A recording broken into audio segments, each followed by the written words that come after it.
Hello and good morning. Welcome again to On the Spot 947, where we sit down, we have a little tete-a-tete with some of the biggest and talented names in the arts, and equally those who are on their artistic journey in the hopes of influencing and changing the world. It is a brand new year, literally, and also from the viewpoint of the Chinese lunar calendar.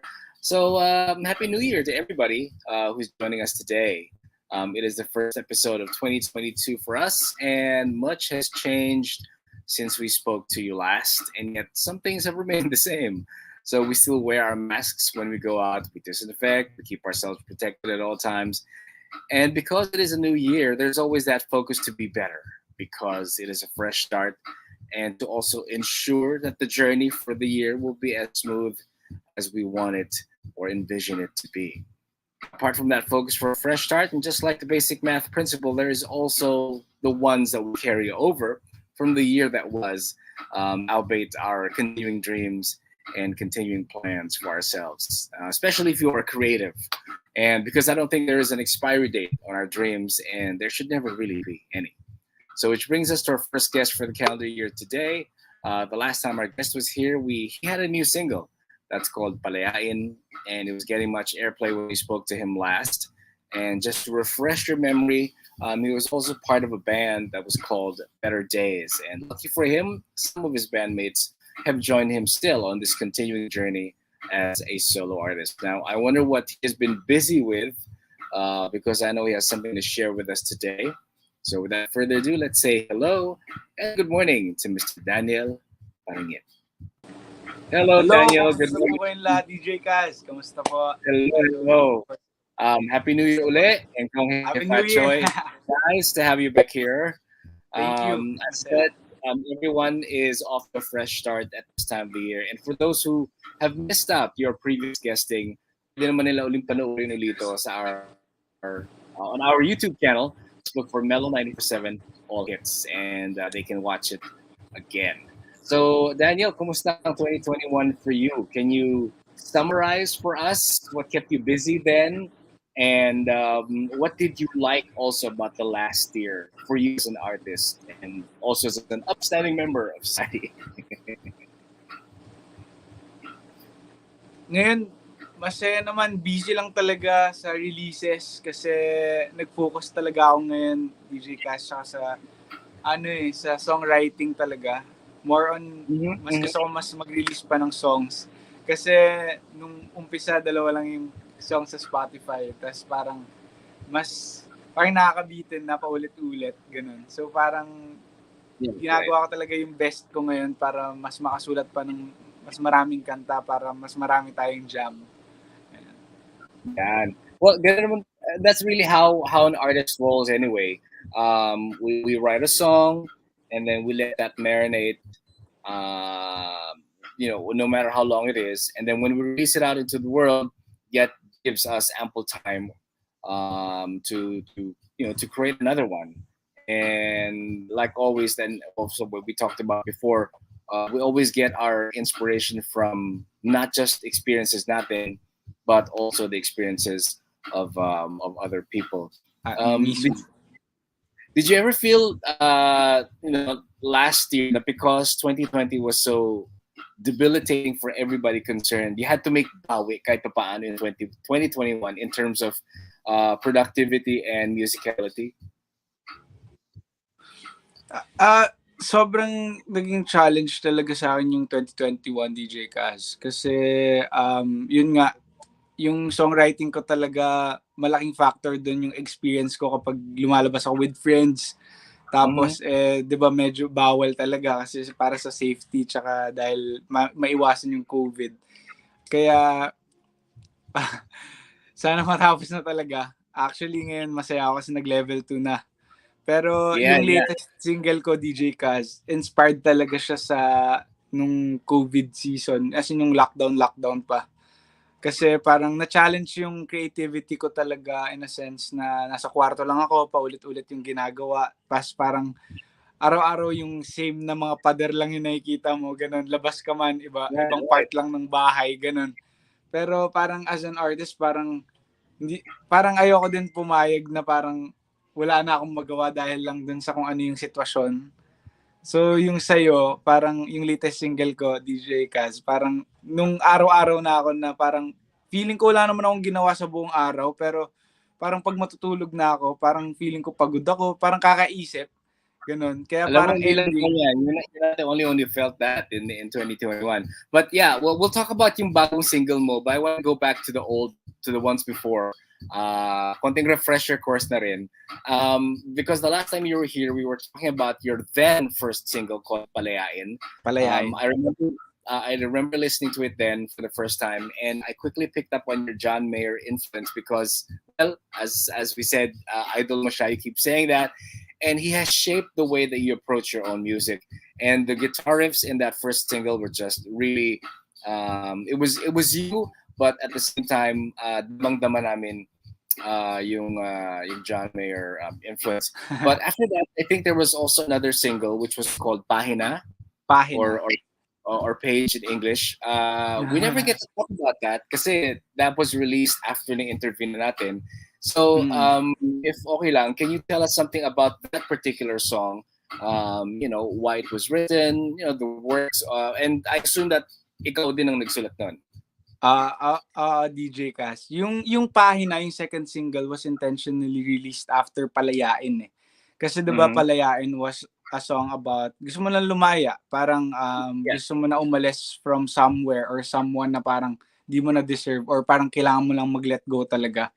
Pahina naman is a song na after mo mag-let go, the fact na parang naiisip mo siya na kailangan mo mag-let go, ibig sabihin, importante siya sa'yo eh. Sobrang nagmamatter siya sa'yo. Pero yung Pahina, parang yun na yung kanta mo para sa sarili mo na once na nakapag-decide ka mag-move on, dapat pati yung feelings, pati lahat ng nararamdaman mo, mag-decide ka rin na iwanan na siya, kalimutan na siya. Parang dapat next page ka na talaga sa buhay mo. Clean slate, kumbaga. Ayun, DJ Kaz. Right. It's a brand new book. It's a brand new page, and therefore pahina. So it's very very apt. I saw the lyric video of that wherein you were at the beach, or I assume it was the beach, or baka backyard lang ng beach house mo. Nah, may beach house tayo. Actually, nandito ako ngayon, DJ Kaz eh.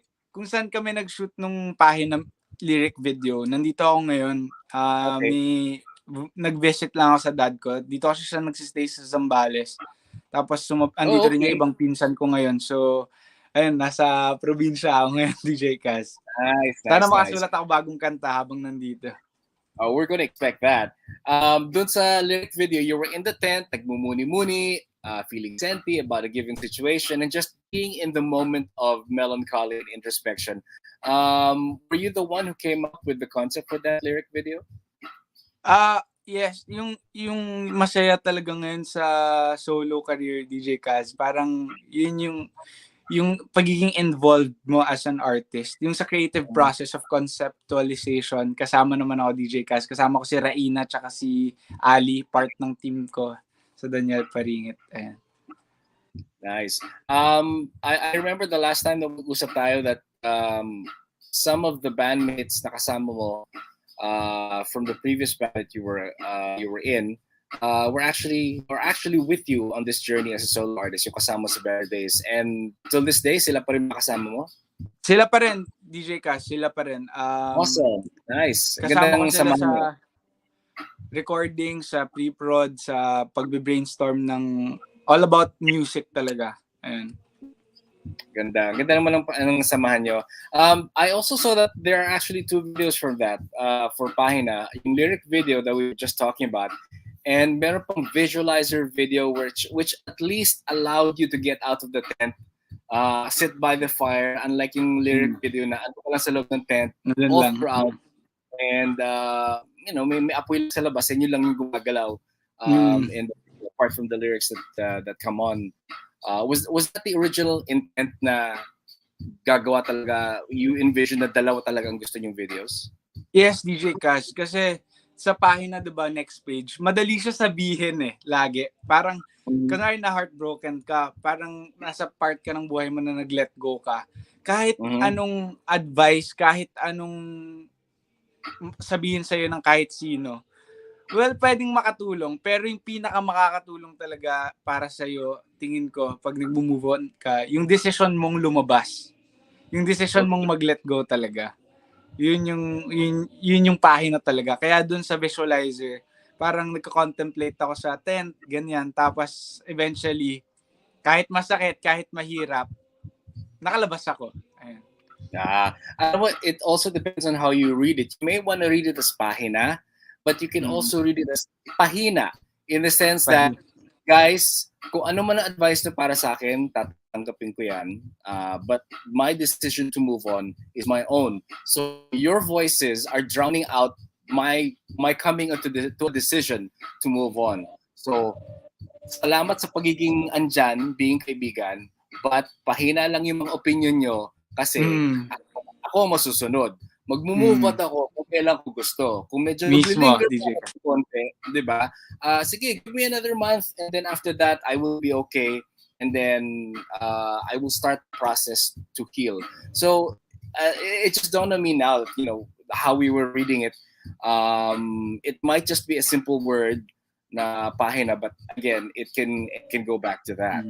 So pwede talaga minsan kasi DJ Cas, parang yung iba tingin, okay lang yan. Parang sinasabi sa'yo, okay lang yan, kaya mo yan, blah, blah, blah. Pero hindi siya overnight eh. Hindi siya overnight, bukas okay ka na.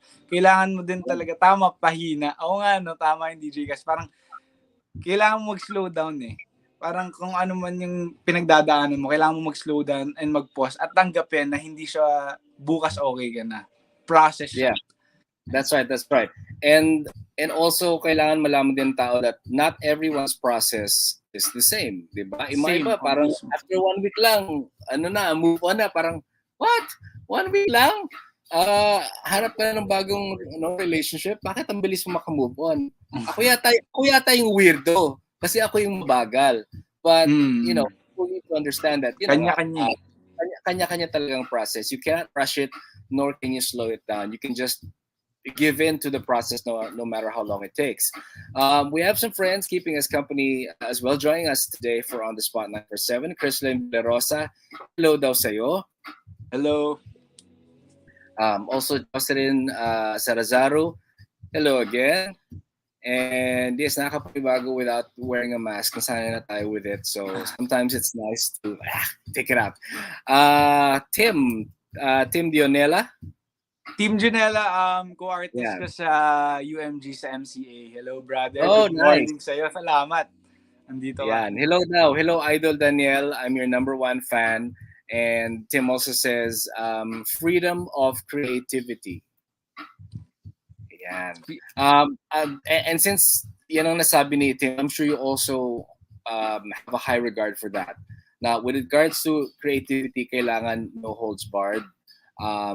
Apart from no holds barred, kailangan din syempre walang basagan ng trip. Kunyari, this is my vision for the video, or this is the chord progression na gusto ko. Who's to say that my chord progression is not as good as your chord progression? Diba? So I'm glad that meron ka ding mga kasama and also allies in your vision, so that at least nagkakaroon ka ng, let's say, harmonious exchange of ideas, diba? Because you can be a solo artist, but that does not mean ako lang na solo ka sa mundo because you're a solo artist. No, you have friends and your posse or your group to kind of like be your buffer or your soundboard, diba? Where you can bounce ideas off one another. Roberto Ignacio, good morning as well. And likewise, pa-shout out daw sa kanyang friends from you, Daniel, Justin Gutierrez and Paul Austin Torres. Ayan. Hello. Kumusta kayo? Shout out sa inyo, guys. Ayan. Dea Bautista. Good morning. Yan. Mukhang member. Mga D-team and DNDs. Yeah. There you go. Meron pa isa, Sarah Navarro Gumban. Hello, Sunshine, OG Sunshine.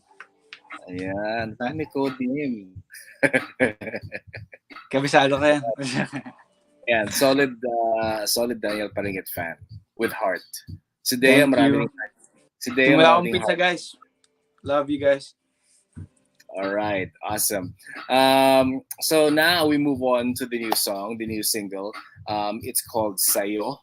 Sa'yo. So, ayan, history lesson ulit. Can you tell us the inspiration for you writing the song? Sa'yo yung naging inspiration ko talaga kapag yung lockdown, di ba? Tapos parang wala ka naman masyadong ginawa pero pagdating ng gabi parang pagod ka, ganun. Tapos days ka Ang weird nga, yung ironic kasi feeling mo pagod ka. Pwede kasing mentally. Pero hindi ka makatulog kasi parang hindi tumitigil sa pagtakbo yung isip mo. Tapos parang yung specific time talaga na gabi na eh. Alam mo yung matutulog ka na lang tapos parang mauudlot pa kasi may naaalala ka. Pwede daw masaya, pwedeng malungkot or parang pwedeng naalala mo lang talaga. Medyo magkakasunod talaga sila DJ Kaz eh. Yung palayain, after mo lumaya, kailangan mo harapin yung pag-move on na phase. Tapos pagka naka-move on ka na, wala, pwede mo namang maalala lang siya eh. Pwede namang naalala mo lang good memories with someone or ayun, ganun. Or the not so good memories then. Pwede rin. Kasi pero pwede rin hindi ka na-apektado, naalala mo lang talaga. Yeah. You know, there is a that's the difference between remembering daw and yung naalala mo lang, pero naalala mo lang. As compared to yung naalala mo bigla and then bigla kang naluluha. Pag bigla kang naluluha, then it's still a possibility. Hindi pa tapos. Hindi pa tapos, di ba? Hindi ka pa fully healed. May sugat pa rin. Parang diba? Madalas kasi parang DJ Cash may tendency yung mga tao, well sa mga kilala ko na parang minsan iniiwasan nilang harapin yung mga kailangan nila harapin. Parang lagi nilang sinasantabi yung mga bagay na kailangan nilang tapusin. Kaya ang ending, lagi lang nilang naaalala. Every time maaalala nila, ayoko muna to harapin. Na parang hindi nila na-realize hanggat di mo yan hinaharap, never talaga yan matatapos. Exactly. You will never be fully healed if you don't, let that. And ganun yung proseso eh. If yun na nga, kung isasantabi mo, parang saka na lang, busy pa ako, hindi pa kumakain, umaya na ako. Umaya ako naharapin yan. Or teka lang, may schoolwork pa ako. Or teka lang, may trabaho pa ako. But sige, some things still are attention for the current moment. But when you're alone, and you need to be brave enough to face that alone as well. That's a time na talagang doon mo rin makikilala sa sarili mo kung gaano ka katatag mismo at makatibay. Pag naharap mo na, harap mong makikita yung pait, yung sakit and tell yourself na sawa na ako dito. Mismo. Gusto ko nang ngumiti and time to start a brand new chapter. No, just like in the previous singles, and also may lyric video din. Now, as you said in your explanation about the song, in contrast naman dito to you being out and underneath the stars, for this particular lyric video ng Sayo, you were just in your apartment, having a hard time sleeping. That is as real as it gets. Not just during the pandemic. With regards to not being able to sleep because you keep thinking of something or you keep thinking of someone. Feeling ko, DJ Kaz, parang ang laking factor din talaga ng social media kasi ngayon. Yun din yung isang pinanghugutan ko, DJ Kaz eh. Kasi syempre, diba, pag matutulog na tayo, minsan bago ka matulog, last thing na gagawin mo bago ka matulog, mag-phone eh. Pagkagising mo, magpo-phone ka din eh. Tapos parang feeling ko, loophole siya, na parang isang photo lang, or isang kanta or isang salita, maaalala mo siya ulit. Tapos that's right. Di mo mamamalayan, puyat ka na naman. Parang ganun. Exactly. Advice nga daw is, if you're going to sleep, do not touch your phone 30 minutes bago ka matulog. Because yung the light from your phone, that will give off, obviously our phones have radiation, but the light from your phone will prevent you from sleeping soundly. So if handa ka na matulog, please do not touch your phone. Put it somewhere far away from you para naman tama yung tulog mo, di ba? And mahimbing. And ganun rin ba, let's say if you have a gig the next day or some momentous life event, parang no matter how much you want to sleep, medyo hirap ka rin. Di ko alam sa tinagal-tagal ko, DJ Cash, na tumutugtog. Parang, alam mo, pating may event, yung may guesting, tas gabi na. Then sa mga tulog, lagi ako excited. Lagi ako excited. Tapos parang that's also a good thing. ang hirap kasi parang puyat ka na naman. Parang, ang hirap talaga kasi nakaka-excite talaga. Tapos pag nag-Netflix ka pa, di lalo kang mapupuyat. Pag nasimulan mo yung Netflix, no, DJ Cass, tapos series, sabi mo, okay, last ep na to. Oh, wait. Maiba ng konti. Have you seen the zombie series, the Korean zombie series? Hindi pa, DJ Cass. Medyo umiwas talaga ako series eh. Well, kasi wala akong nagagawa eh. Kung gusto mo maghanap ng rason kung bakit ka mapuyat, that will be the best reason to do it. Mismo. So, yeah, so I don't know if anyone out there has seen that, but yeah, it's a must watch. Medyo prepare mo lang sarili mo because you have an hour for each episode, not like sa mga Western shows na minsan 30 minutes, minsan 45, ito 56 minutes, 54, close to an hour per episode. So if you're willing to sacrifice 1 hour a night, sure po yan. or minsan 2 hours, so kumbaga, pag nakadalawang episode ka na, isang movie ka na eh. So punta ka na, dalawa ka lang in a day or in a night, pwede na yun. Yeah. And that's one of the things that got us through during the lockdown, yung mga ganon, pag sa social media, pag Netflix. These days, it's nice that we're all finding balance to things. Things are opening up. Wala pang gigs at the moment, but sana meron na. Sana meron nag-level 2 na. Malay mo, pag nag-1, pwedeng-pwede na. But would you happen to have any online gigs that are, in the pipeline? Tomorrow nasa Mix, may interview ako sa Mix. Hindi, ano oras sa Mix? 11 a.m. 11 a.m. sa Mix tomorrow. Alright. Okay, bukas naman. Right. But yeah, I mean, interviews can become gigs, so that's, tuloy-tuloy lang. Sana magka-gigs na, DJ Cass. Pag may gigs kayo, DJ Cass, alam mo na, kung tatawa. Sige. Let us know. Speaking of gigs, meron ka bang rituals that you put yourself into the zone bago ka mag-gig? Kasi like, may mga gigs na we all know, or parang like si Celine Dion, bago siya mag-gig or bago siya mag-perform, wala siyang kakausapin for almost the entire day. Ang gig usually sa gabi. So for the entire day, hindi siya magsasalita. So how about you? Meron ka bang ganong klaseng rituals? Yung pinaka-ritual ko lang, DJ Cass, since taekwondo player talaga ako, UAAP player ako ng high school, college. Parang yung warm-up ko doon, yun yung ginagawa ko. Wala naman love. Kaya inaasar ako ng mga kabanda ko na, ayun na, lalaban na si Danny Boy. Danny Boy kasi yung tawag nila sa akin. Okay. So parang sinasabi lang, ayun na, nagpapapawis na si Danny Boy, lalaban na siya. Kasi parang yung feeling ko ng laban dati, yung adrenaline and all, hindi man laban ngayon, pero gig na siya kapag magpa-perform na. So tumatalon-talon ako, nag-warm up talaga ako, nag-shadow boxing ako, ganyan. Okay. Nakakatawa lang, pero nice ritual. Mainit ka pagpasok mo sa stage. Ayan. Right. So, bago ka mag-gig, bawal ka pala kausapin kasi naninipa ka pala ng tao bago ka kumakanta, gano'n. Yung mga kabanda ko, sinisipa ko talaga, DJ kasi. Pero light lang, natatawa lang sila. Okay, so kailangan may padding pala sila bago mag-gig. Tapos nakakamiss na, DJ Kaz. Nung nag-gig kami nung tatay mata, bakit may padding yung mga kabanda mo? Wala na, upakan ko lang. Nung nag-gig kami, DJ Kaz, nung December, nung SM Fairview gig, nag-front kami for Zach Tabudlo. Grabe, as in, hindi ko naman first time, pero feeling first time talaga kami, DJ Kaz. As in, habang tumutugtog, parang nanginginig yung tuhod, ganun. Ang saya, parang nakakahalong nakakaluha na masaya ka na kinakabahan na hindi mo na alam yung nararamdaman mo. Parang ganun, DJ Kaz. Kaya sana bumalik na. You mentioned pala, sorry to interrupt. You mentioned Zach Tabudlo bago ko makalimutan. Will there be a possibility of you guys working together? I would love to see. DJ Kaz. Sana. Love to see that. Sa mga nakikinig, mga handlers ni Zach, please. Si Jerry nandyan lang. Yeah. Jerry, baka naman.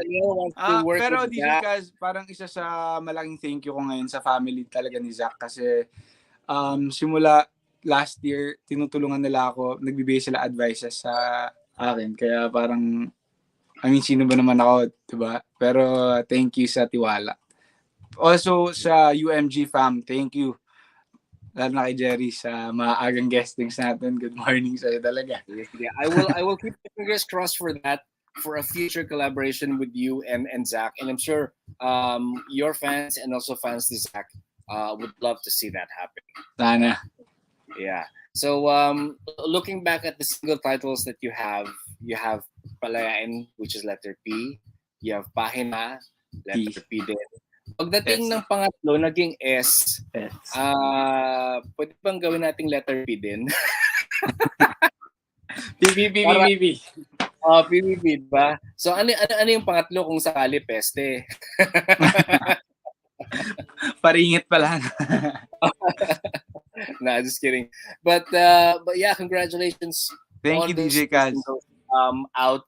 Does this mean that makakarinig tayo ng album or at least an EP sometime this year? This year, for sure, DJ Kaz. As in, may mga tracks naman na natapos na, inaayos na lang namin kailan siya i-release. Actually, this Feb, may i-release ako, DJ Kaz. To be announced na lang yung, hindi pa sure kung kailan i-announce eh. Okay, sige. Balitaan mo lang kami. We're just here. Thank you, DJ Kaz. With regards to sa album and sa EP, as early as now, may na-envision ka na ba kung ilan number of tracks in it? Or sa EP, DJ Kaz, may 6 songs ako eh. Sa album, sana 10. Pero depende pa sa lahat ng mangyayari. I don't know if you've heard this before, but for some people, parang feeling nila, pag album kailangan 10. If you have a collection of songs which are less than 10, hindi na siya album. There are some albums out there na 8. So parang, but they still call it an album, no? So parang, konti na lang, 2 na lang, sana sinampu mo na. Yeah. So, yun. What is next for you, for Daniel, for the rest of the year, apart from that EP that you have planned out? Ano pa bang pwede naming abangan from you? Abangan, mas nandun ako, nag-focus talaga ako, DJ Kaz, sa songwriting. More on, feeling ko this year, abangan nyo, kung nasasaktan kayo sa mga unang kanta ko, feeling ko nagiging masaya naman na tayo, kaya medyo hindi na masakit yung mga susunod na kanta. Okay, kala ko sabi mo, sasaktan nyo na kami uli eh. Parang tama na, nakatatlo ka na. Nananakit na daw eh, DJ Kaz. Kota na. Alright, where can they find on social media? Sa YouTube at Daniel Paringit, sa Facebook at Daniel Paringit Music, sa Instagram and Twitter at Daniel Paringit. Sa TikTok din, gumawa kami ng TikTok ko. Nice. Nilalabas ko din yung mga guitar reels ko tsaka mga yung pwede natin maging interaction at Daniel Paringit din sa TikTok. Tapos sa Spotify, pwede nyo marinig, sa iTunes, sa Apple Music, sa Deezer, sa lahat ng online digital streaming platforms, pwede nyo nang marinig yung Palayain, Pahina, tsaka Sayo. Hanapin nyo lang, Daniel Paringit. Ayan. Alright, awesome. Daniel, good luck for the rest Thank of 2022. you, DJ Kaz. Happy New Year sa lahat din na nakikinig. Happy New Year. Dahil focus ka, we are confident na malalampasan mo pa yung mga plano mo for 2022 and you will Thank you, DJ Kaz. Yourself, but you'll probably also surprise every one of your fans who have always been there since day one, supporting you and your music. All right. So good luck again on your singles and also on the album and on the EP as well. Till the next one, this has been Cash for On The Spot 947. Till the next edition, we shall be on the lookout for the next artist that we're going to be putting on the spot. So keep it right here on All Hits, Mellow 947. Sounds good. Bye.